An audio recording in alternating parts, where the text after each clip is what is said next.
السلام علیکم ناظرین، آج قومی اسمبلی کے ارکان اور اس کے وجود کے بارے میں بات کریں گے اور اپنے ناظرین کو آگاہ کریں گے کہ قومی اسمبلی کا سٹرکچر کیا ہوتا ہے۔ تو آئیے جانتے ہیں۔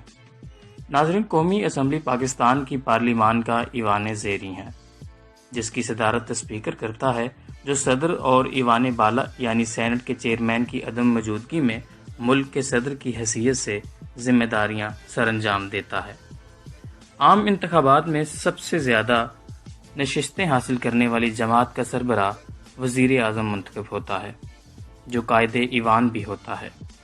پاکستان کی دستور ساز اسمبلی میں 10 اگست 1947 میں وہ تاریخی دن ہے جب کراچی میں سندھ اسمبلی کی موجودہ عمارت میں پاکستان کی پہلی دستور ساز اسمبلی کا افتتاحی اجلاس منعقد ہوا۔ اس اجلاس کی صدارت وزیر قانون جوگندر ناتھ منڈل نے کی اور اجلاس کا آغاز مولانا شبیر احمد عثمانی کی تلاوت قرآن کریم سے ہوا۔ یہ اجلاس 14 اگست 1947 تک جاری رہا۔ اس اجلاس میں مشرقی بنگال کے 44، پنجاب کے 17، سرحد کے 3، بلوچستان کے 1 اور صوبہ سندھ کے 4 نمائندے شریک ہوئے۔ اس اجلاس میں قائد اعظم محمد علی جناح کو اسمبلی کا پہلا صدر اور مولوی تمیز الدین کو پہلا اسپیکر منتخب کیا گیا۔ اجلاس میں طے پایا کہ جب تک پاکستان کا مستقل آئین تیار نہیں ہوتا، اس وقت تک گورنمنٹ آف انڈیا ایکٹ 1935 کو بعض ترامیم کے ذریعے پاکستان کے آئین کی شکل دی جائے۔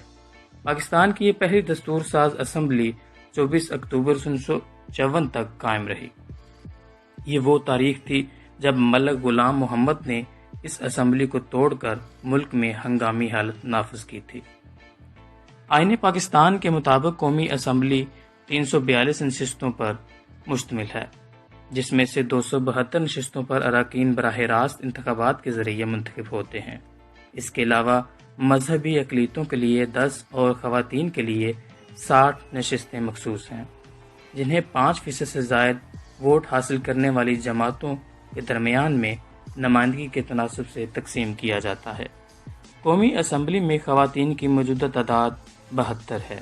قومی اسمبلی کے اراکین کثیر الجماعتی انتخابات کے ذریعے عوام کی جانب سے منتخب کیے جاتے ہیں، جو 5 سال تک کے لیے قومی اسمبلی کے ممبر بنتے ہیں۔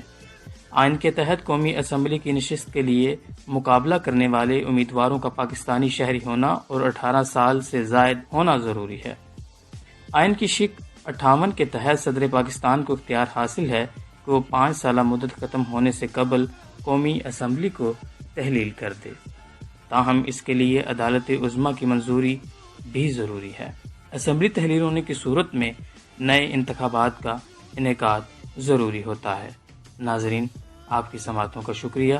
میزبان اسد بخاری کو اجازت دیجیے۔ اللہ حافظ۔